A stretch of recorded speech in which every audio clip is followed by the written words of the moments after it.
구세주를 보내주신 하나님의 사랑을 감사 찬양합니다. 그 놀라운 사랑으로 여러분도 환영합니다. 꼭 12월 25일이 예수님 탄생이라 할 수 없는 의문점들이 성경을 자세히 읽어보면 나오지만은 예수님 한번 탄생하신 건 역사적인 사실이죠. 그러니까 며칠 날 태어났느냐 이것보다 더 중요한 것은 예수님이 왜 이 세상에 탄생하셨는가, 또 예수님 탄생이 왜 인류에게 기쁜 소식이며 왜 예수님을 믿어야 하는가를 알릴 필요성이 있어서 오늘은 12월 21일이지만 오늘 성탄 감사 예배로 모인 것입니다. 12월 25일은 교회에서 성탄 예배 드리지 못하니까 교회 예배 오시면 안 돼요. 안 오셔도 집에서 가족들과 즐겁게 지내도 절대 그것 때문에 뭐 천국 못 가고 지옥 가고 그런 일 없으니까 염려 마시길 바랍니다. 오늘 설교 본문 이사야 32장은 예수님 탄생 700년쯤 전에 하나님께 이사야라는 선지자에게 주신 예언의 말씀인데, 이 본문의 예언의 핵심은 인간이 타락한 후에 하나님께서 인류에게 약속하신 구원자 메시아 예수 그리스도의 탄생에 대한 예언입니다. 동시에 오실 예수님 도대체 어떤 분이신가를 계시하고 있습니다. 구약의 수많은 예수님의 초림의 예언 중에 한 부분이라고 할 수 있습니다. 요즘 우리나라 정치를 통해서 보나 세상 나라 정치를 봐도 한 나라의 흥망성쇠와 그 백성들의 운명이 바로 그 나라를 다스리는 왕과 정치 지도자들에게 달려있음을 알 수 있습니다.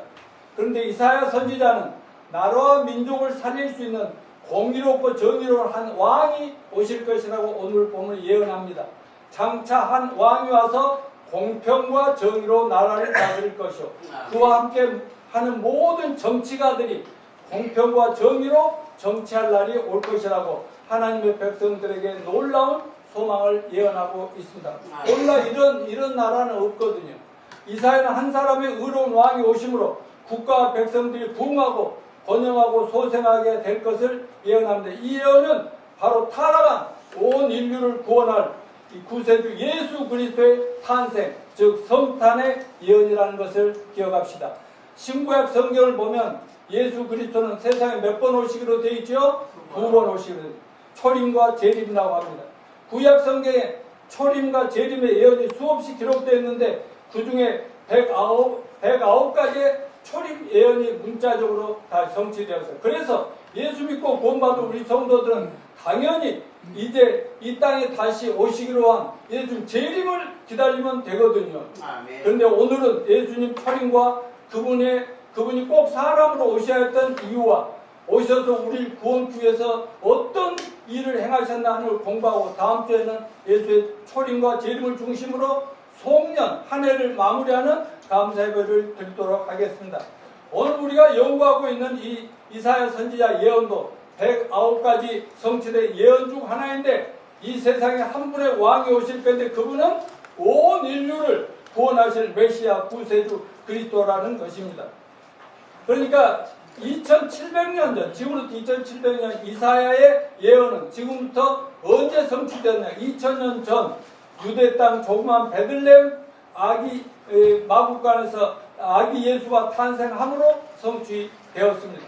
그런데 예수님은 사람의 몸으로 오셨지만 누구예요? 거룩하신 하나님의 아들이요, 거룩하신 하나님 자신이요, 이 온 세상을 창조한 창조주이십니다. 그래서 예수 탄생을 성탄이라고 합니다. 유일하게 거룩한 탄생이다. 왜? 남녀관계도 없이 처녀 마리아 몸을 통해서 하나님이 보내신 하나님 자신이었기 때문에 그렇습니다.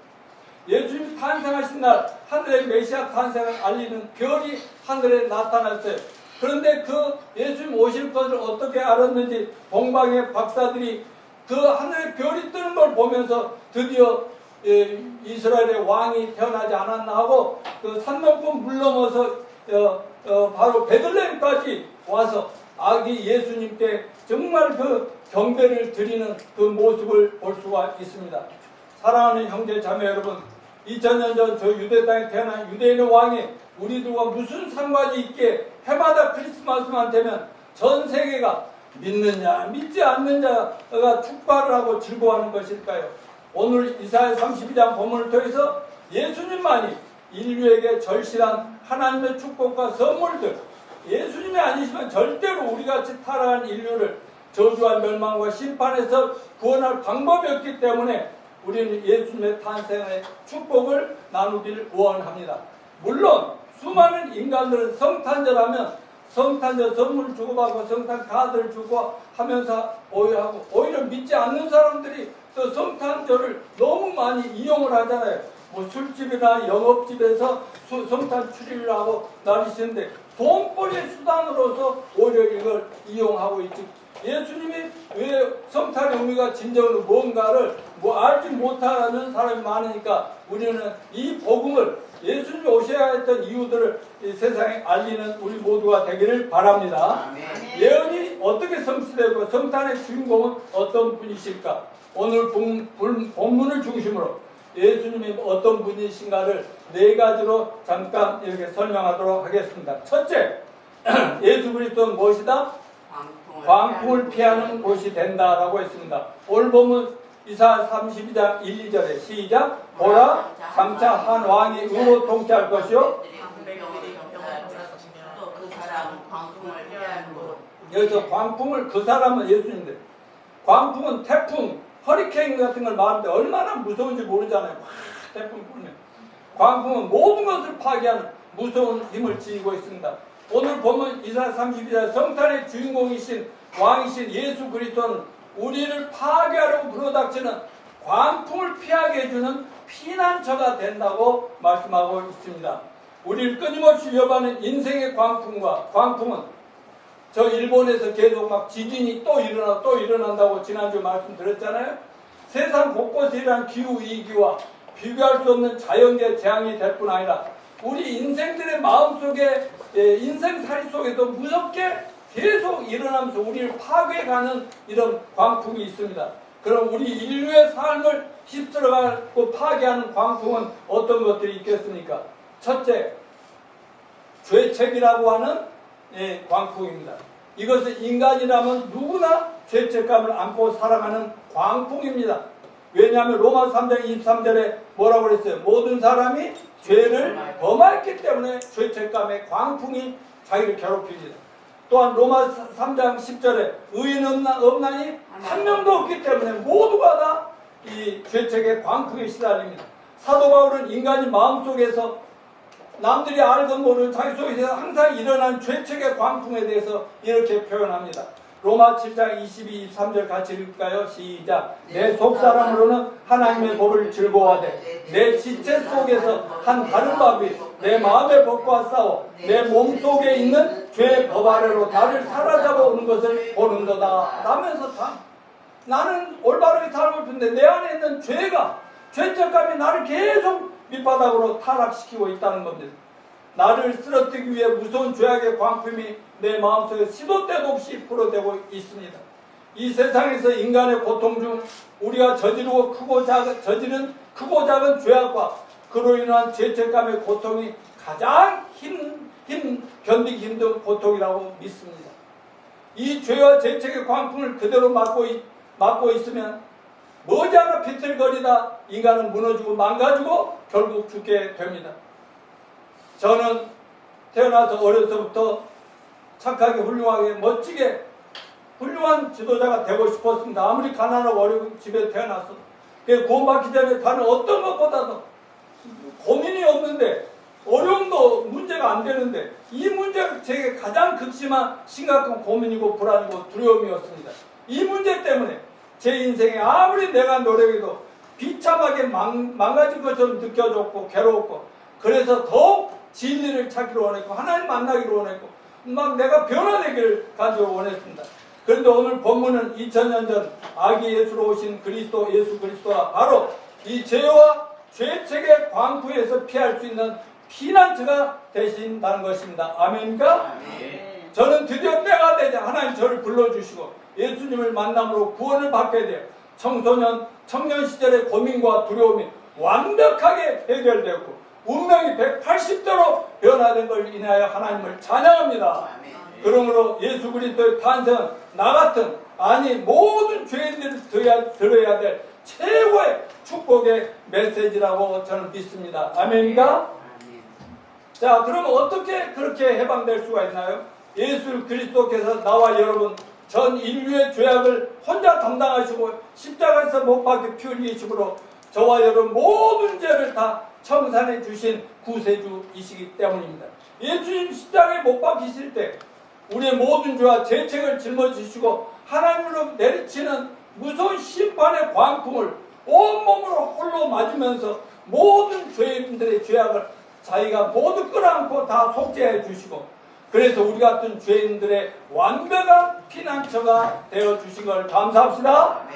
그러므로 죄악과 죄책의 광풍이 우리 영혼 속에 휘몰아쳐 와서 나를 갈기하게 찌질해 해도 우리가 예수님 십자가 밑으로 숨어서 예수님이 흘리신 보혈을 의지하면 즉시로 죄악의 광풍은 잠잠하게 된다는 사실을 믿으시기 바랍니다. 이건 하나님의 약속이십니다. 우리가 구원받은 후 날마다 매 순간 체험하고 있지 않습니까? 그래서 우리가 살아남게 되고 우리가 건강하게 보존되고 있습니다. 그리고 다시 무엇이든 아무리 망가졌더라도 다시 시작할 수 있는 희망과 용기를 갖게 해주는 것입니다. 사랑하는 형제 자매 여러분, 예수님의 십자가 사랑과 용서 은혜가 아니면 저도 여러분도 벌써 소망도 희망도 다 끝났을 것입니다. 벌써 사망의 그늘 아래 주저앉고 말았을 것입니다. 탄식하며 날마다 후회하며 신음하며 미끄러져 내려가고 있었을 것입니다. 아니 망가질 대로 망가졌을 수도 있었겠지요. 저희 부부가 가끔 하는 얘기가 뭔지 압니까? 예수를 만나 구원받지 못했다면 우리 인생이 어떻게 됐을까 생각하면 너무나 처참하고 끔찍해서 생각도 하기 싫어요. 그런데 너무나 감사해요. 여러분도 같은 경험을 하고 계시죠? 예수님 때문에 아무리 잘못이 될지라도 우리는 내일의 소망을 가질 수 있습니다. 아멘. 로마서 1장 1, 2절 시작. 8장 1, 2절 시작. 그러므로 이제 예수 그리스도 안에 있는 자는 결코 정죄함이 없는 이는 그리스도 안에 있는 생명의 성령이 보여 죄와 사함한 것을 너를 구원하였음이니라. 얼마나 놀라운 축복의 말씀입니까? 구약의 이스라엘 죄인들에게는 유대인 나라에는요 도피성이라고 하는 피난처가 있어요. 집을 하나 지었는데 아무리 흉악한 죄를 범하고 막 잡히면 사형을 당할지 알아도 도피성 안으로 들어가면 절대 아무도 그를 쫓아서 체포할 수 없고 죽일 수 없는 도피성입니다. 그러므로 도피성으로 피하면 아무리 살인, 강도질이나 흉악범이라도 무조건 사는 거예요. 하나님의 법으로 그렇게 정해진 겁니다. 이와 같이 오늘날 죄인들의 도피처가 어디라고요? 예수 그리스도와 죄인들의 피난처 되심을 찬양합니다. 예수 그리스도 십자가가 바로 저와 여러분의 도피처입니다. 여러분 이 세상의 죄와 죄책의 광풍에서 우리가 피할 수 있는 길은 전혀 어디에도 없습니다. 어떤 종교로도 안 됩니다. 아무리 자기 죄값으로 훌륭하고 굉장한 재물을 바치고 헌신적으로 봉사를 해도 하나님의 죄에 대한 심판을 피할 길은 없습니다. 우리의 과거의 경험이 말하듯이 예수 그리스도 십자가 통하지 않고 죄책의 광풍에 노여남을 받은 사람 단 1명도 없다는 사실을 믿으시길 바랍니다. 자, 죄책의 광풍이고 두 번째는 인간의 허무와 무미의 광풍입니다. 가을이 되면 낙엽들이 바람에 쓸려가듯이 인간은 아무리 위대하고 탄탄한 존재라 할지라도 세월이 흐르면서 풀의 꽃과 같고 낙엽처럼 시들어 늙고 병들어 죽고 맙니다. 그 때문에 사람들은 도대체 산다는 것이 무엇이냐? 인간과 짐승의 차이가 무엇이냐? 결국 무덤 하나 만들려고 살았나? 죽으면 모든 게 다 끝나버리는데 왜 이렇게 발버둥 치며 살아야 하는가? 스스로 자문하면서 인생의 허무에 시달리게 되는 것입니다. 그러나 여러분 왕중왕 예수 그리스도께서 이 허무의 광풍에서 우리 같은 죄인들이 피할 수 있도록 이 땅에 사람으로 오신 것을 감사합시다. 우리가 예수 그리스도를 구주와 하나님으로 영접하고 하나님을 아버지로 섬기며 영생을 얻으면 그때부터 도저히 메꿔지지 않던 인간의 허무의 마음에 만족이 옵니다. 또 삶이 가치 있고 의미 있는 삶을 살 수가 있습니다. 아멘입니까? 아멘이죠. 우리 인간에는 하나님만이 메꿀 수 있는 공허한 구덩이가 마음의 구멍이 있어서 그 그 허무함은 예수 그리스도로 채워지기 전에는 세상의 어떤 것으로도 채울 수가 없는 것입니다. 모든 인간의 공허함은 바로 죄로 인해 하나님을 떠난 인간들의 어쩔 수 없는 현실일 수밖에 없습니다. 우리는 하나님 없이는 절대로 정상적인 살 수 없도록 하나님이 우리를 그렇게 창조하셨기 때문인 것입니다. 세 번째는 죽음의 광풍입니다. 죽음은 우리 인생의 가장 무서운 마지막 광풍이라고 할 수 있습니다. 사랑하는 분들이 돌아가셨다는 소식을 들을 때마다 얼마나 황당합니까? 그리고 장례식에 참여할 때마다 얼마나 절실합니까? 이 죽음의 문제는 정말 인정사정 없이 사람들이 휩쓰는 무서운 광풍인데 이 죽음의 문제는 의학으로도 막을 수 없고 과학으로도 해결 못하고 철학으로도 이성으로도 어떤 종교적으로도 불가능합니다. 모든 인간은 죽음을 극복하기 위해서 온갖 노력을 합니다만 방법이 없기 때문에 결국은 절망하고 마는 것입니다.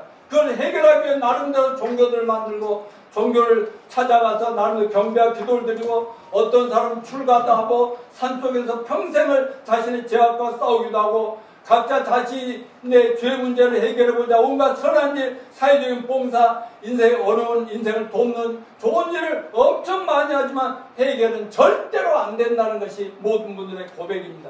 오직 한 길만 있습니다. 그 길은 바로 예수 그리스도이십니다.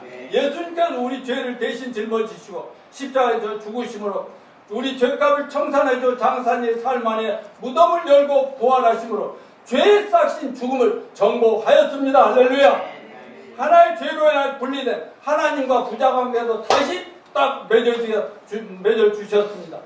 인류 역사상 죽음과 싸워 이기신 분은 예수 그리스도 한 분밖에 없다니까요. 세상에 그토록 많고 많은 수많은 종교 창시자들 훌륭한 유명한 분들이 많지만 모두가 죽으면 끝나버리고 말았습니다. 그러나 누구든지 예수 그리스도 믿는 순간 하나의 죄로 끊겼던 하나님의 생명에 우리가 접속이 됩니다. 아멘. 이것을 영생 얻는다, 구원받는다 하는 거 아닙니까? 바로 지금 이것은 접속이 돼 있기 때문에 이런 것들이 나오고 연결되냐. 이거 딱 꺼버리면 시커먼 겁니다. 우리 인생 그런데 예수님 믿으니까 딱 연결돼가지고 우리 삶이 예수님의 삶이고 하나님과 함께하는 삶이라는 것을 잊지 마시길 바랍니다. 그러므로 우리는 영원히 사는 존재가 되었어요. 우리 믿는 자들 죽으면 죽어도 죽는 것이 아닙니다. 죽었다 다시 살아나는 예수님처럼 우리는 죽어도 다시 때가 되면 부활하여 영원히 살게 될 존재입니다. 또 죽으면 당장 우리의 영은 우리 안에 영이 하나님과 같은 영인데 영은 하나님께로 가고 우리 몸뚱아리는 흙으로 돌아가서 흙이 되고 맙니다. 그러면서 우리 영은 천국 가서 예수님과 하나님과 영원토록 즐겁게 삽니다. 그리고 죽으면 당장 우리 몸뚱아리가 천국에 가서 예수님과 산다는 말씀입니다. 다음에 네 번째, 인생의 여러 가지 문제의 광풍입니다. 누군지 생활에 문제가 있죠. 건강 문제, 직장 사업 문제, 재정 문제, 돈 문제, 부부 문제, 고부 간의 문제, 자녀들 문제, 인간관계 문제, 먹고 사는 의식주 문제, 세상의 온갖 유혹과 싸워야 하는 문제, 요즘 세상에 얼마나 문화적인 쾌락 막 추구하는 게 많아요. 마귀 들고 귀신들 억압 문제는 하루도 잠잠할 날이 없이 계속 우리를 공격하고 있습니다. 우리 앞에 휘몰아쳐오는 광풍 무섭고 쉴 틈이 없지만 상대적으로 우리는 얼마나 연약한 줄 아십니까? 그럼 우리가 세상적으로 쌓아올린 온갖 능력과 힘과 우리의 자원만으로 이 모든 광풍을 대처하기에는 너무나 역부족입니다. 그러나 우리가 이 모든 문제들의 광풍에 시달릴 때 주 예수 그리스도 안에 들어가 피하면 이 온 우주의 대왕이신 예수님께서 모든 광풍을 잠잠게 해주신다는 사실을 믿고 마음의 평안을 누릴 수 있음을 감사합시다. 누구든지 예수 믿고 예수 안에 있으면 가장 먼저 주어진 것이 마음의 평안입니다.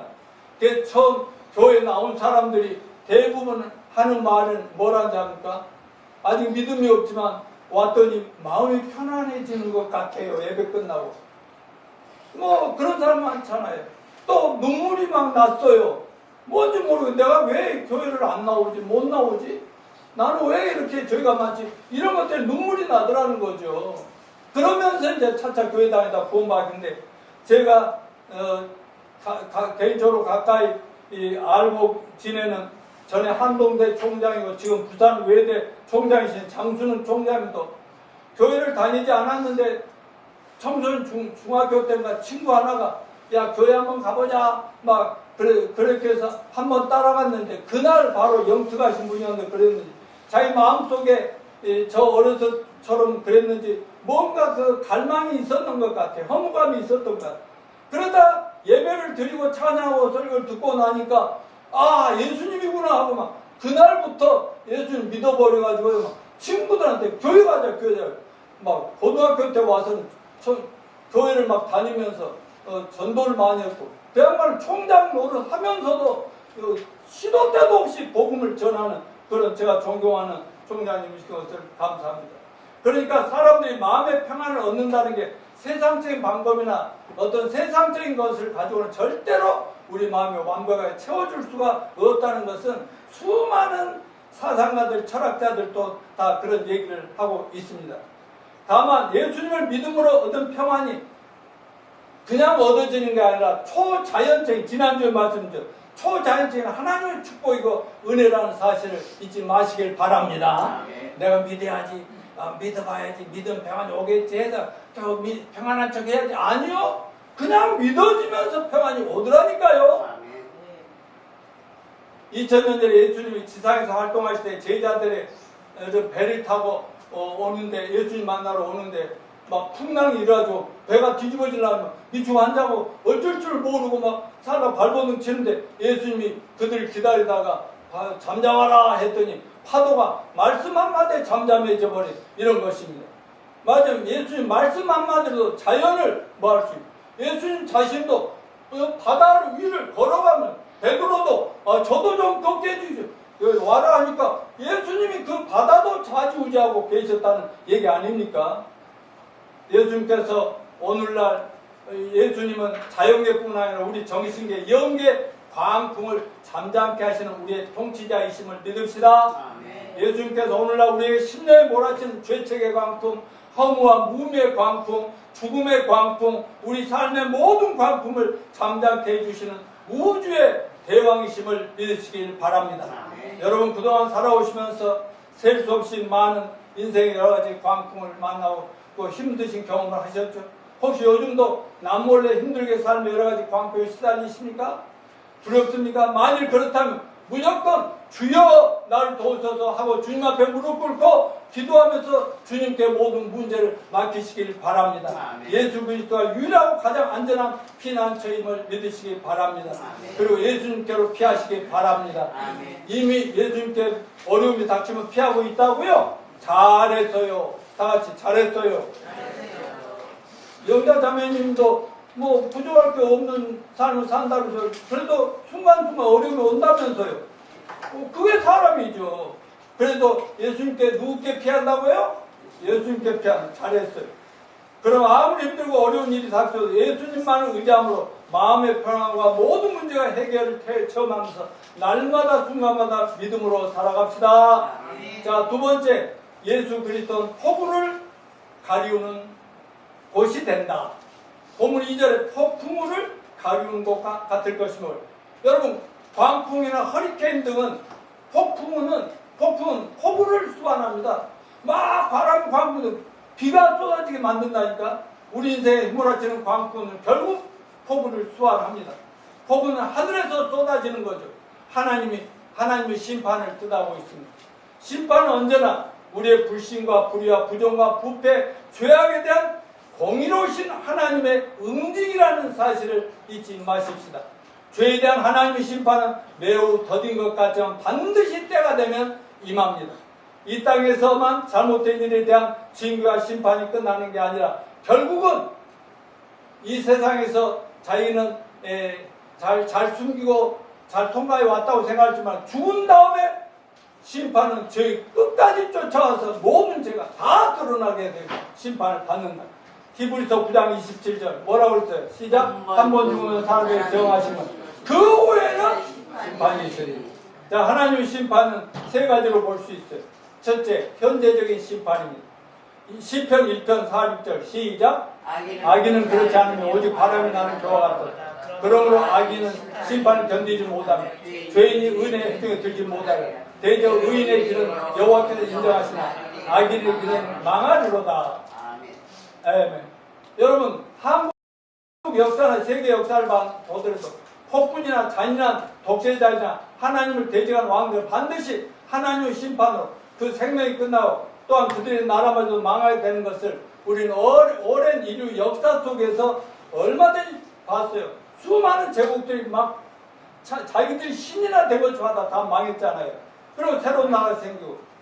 예, 개인의 삶도 마찬가지입니다. 하나님의 자비는 우리를 죽이기 전에 반드시 먼저 징계를, 가벼운 징계로 경고를 내리십니다.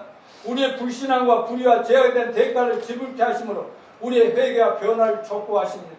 근데 사람들이 그걸 못 알아보죠. 얼마 전에, 바로 한두 주 전입니다.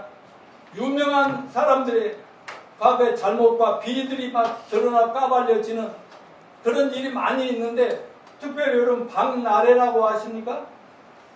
박나래 정말 그 사람 웃기고 재밌고 막 그래가지고 방송 출연을 많이 하고 있잖아요. 인기가 대단하죠. 그가 갑자기 무슨 문제로 그냥 막 도둑을 내려놓은, 처음에는 막 나 아무것도 안 했거든 하다가 딱 내려놓았다. 혹시 조진우라는 배우 아세요? 유명하죠. 우리 그 조진우 나온 영화도 많이 봤지 않습니까? 근데 청소년 시절에 있었던 문제들이 터져서 뭐 깜빵에서 잠깐 갔다 오고 막 했던, 그래가지고 모든 배우의 일을 다 내려놓는다. 억울하지만 어쩔 수 없다. 뭐 이런 것들이 안타까운 일이지만 아무도 모르는 우리 지난날의 모든 죄악과 불법은 어느 날인가 반드시 하나님이 까발려 주신다. 그 말은 경고다 이 말이에요. 그러면 어떻게 해야 되겠어요? 빨리 주님 앞에 회개하고 자백하고 용서를 받음으로 하루하루 평안하게 소망 가운데 살아가면 된다 이 말입니다. 예수님 안에서. 근데 몰래 숨기고 뭐 다 모르니까 뭐 되겠지. 근데 죽은 다음에 죽은 후까지 교회 쫓아와서 자기를 잡는다는 이 사실 우리 성경들 믿읍시다. 다음에 죽은 후에 최후의 심판이 있습니다. 한 번 죽는 사람이 그 후회가 있다고 했잖아요. 아까 여태 얘기했지만 죽음의 심판은 요한계시록 20장 12절 15절 한번 읽어볼까요? 시작. 또 내가 보니 죽은 자는 큰 자나 죽은 자나 모자 앞에 서있는데 책들이 펴있고 또 다른 제 펴서 생명체가 죽은 자들이 자기 행위를 따라 책들에 기록되어 심판을 받으니 바다가 그 가운데 죽은 자들 내고 또 사망의 음도 그 가운데 죽은 자들 내고 각 사람이 행위대로 심판받고 사망의 음도 불못에 던지니 이건 둘째 사망 불못이다. 누구든지 생명체에 기록되지 못한 자는 불못에 던져지더라. 그러니까요, 사람 죽으면 끝났다고 생각하는데, 자, 뭐 여러분 너무 잘하지만 다른 사람들이 전도할 때 쓰시라고 또 얘기합니다. 사람이 죽은 것은 뭐 우리 영혼 몸이 있는데 죽으면 영은 하나님 나라로 가고 몸은 흙으로 가고 혼은 사라져버리고 마는 거잖아요. 그런데 여러분 그 구원받은, 예수 믿고 구원받은 영은 어디로 갑니까? 천국이죠? 예수님 앞으로 가서 신나게 지냅니다. 구원 안 받고 예수 안 믿고 죽은 죄인들 어디로 가요? 죽으면 지옥의 대기실이라고 하는 음부라는 곳에 가서 계속 불꽃이 튀기는 데서 고통을 받게 된다는 거예요. 그런데 때가 되면 어떻게 한다고요? 모든 예수 안 믿고 죽은 죄인들을 영과 그들의 육체가 다 부활해가지고 예수님 몸처럼 부활한 몸이 돼가지고 하나님 보좌 앞에 서서 하나님 앞에 재판을 받는데 하나님께 누구 나와 이놈 나와 저놈 나와 카인 아담의 후손들 카인의 우리부터 계속 해가지고 죽었던 모든 인간들 다 한 놈 한 놈 세우면 죄가 짜르륵 태어나 죽을 때가 죄가 드러나면서 그 죄 때문에 지옥. 그래서 이 부활한 몸을 가지고 지옥에 던져서 영원토록 그에서 고통을 받는 것이 죽은 후에 최후의 심판이라는 거 믿으시기 바랍니다.